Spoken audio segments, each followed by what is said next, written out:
Last weekend, hundreds of thousands of people with blue and yellow colors had already marched in Europe, from Prague to Berlin and the US, to denounce the Russian operations and express their fear of an extension of the conflict. In New York, a few thousands of people gathered in Times Square with sunflowers, emblems of Ukraine, demanding the US, NATO or European Union intervene to stop the so-called war.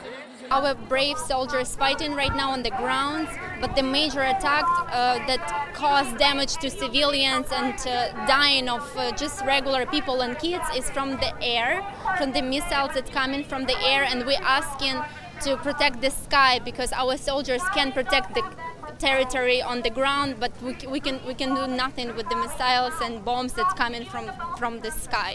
Some protesters were Ukrainian Americans, while others were just New Yorkers who wanted to express their disapproval with Russia's military activity by waving signs for hours, demanding for the end of the so-called war and the imposition of a no-fly zone over Ukraine.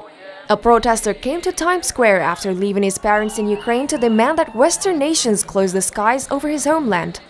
I do believe that if US or NATO or European Union is going to close the sky, it's going to help from just regular people from dying. Regular people, not army, because Russia is just bombing everybody. They don't care.